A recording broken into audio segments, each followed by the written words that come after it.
Pa PHV Education je tu zapravo da vam pomogne u cijelom procesu samog odabira fakulteta studijskih programa, pomoći u prikupljanju dokumentacije, prijevoda dokumenata, pomoći u pisanju motivacijskog pisma koje igra dosta bitnu ulogu u samom procesu prijave.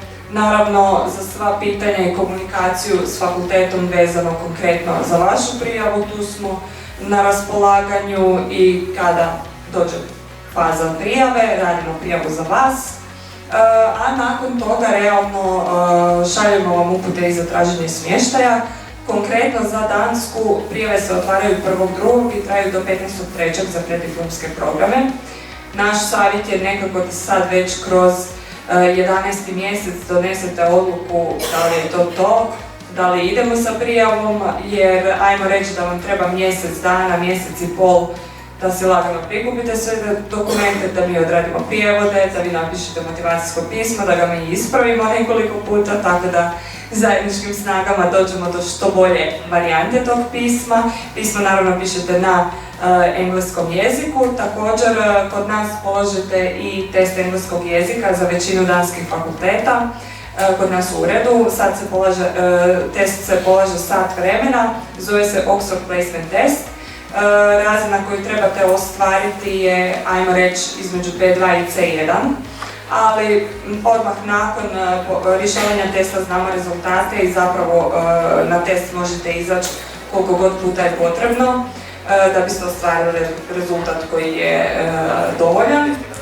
U principu Hrvati nemaju problema s engleskim jezikom, ovaj test je dosta jednostavan, ne treba vam neka posebna priprema za taj test, za razliku od standardiziranih testova kao što je u British Council IELTS koji je recimo za sve britanske fakultete, tako da uz to, s obzirom da ovaj test nešto jednostavniji, ako fakultet prihvaća taj test, često vas zovu na intervju putem Skype-a.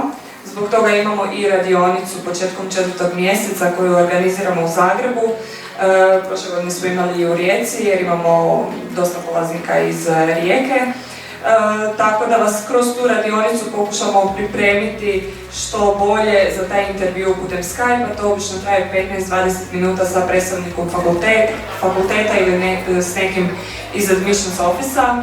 Zapravo sve ono što ste pisali kroz motivacijsko pismo, koja je vaša motivacija, zašto ste odabrali Dansku, zašto želite studirati određeni smjer, zapravo žele vidjeti vaše komunikacijske vještine, govorne vještine, koliko ste otvoreni, koliko ste svjesni gdje odlazite, što želite studirati, imate li nekakvu viziju što po završetku studija, jer kroz cijeli proces prijave vas gledaju, ajmo reći, kao kompletnu osobu. Ocjene nisu jedini faktor, tu je motivacija, motivacijsko pismo, životopis također možete priložiti ako ste radili na nekim projektima, ako ste volontirali, ako ste se bavili sportom, nekim drugim izvanškolskim aktivnostima, sve je to plus, jer se vidi zapravo način na koji razmišljate i kako funkcionirate. Naravno, engleski jezik morate zadovoljiti, tu je isto tako verifikacija broja sati, ako je netko od vas istraživao uvjete za prijavu na danske fakultete, možda ste se susreli sa A, B ili C razinama u broju sati iz pojedinih predmeta. U biti, matematika i engleski jezik su glavni uvjet.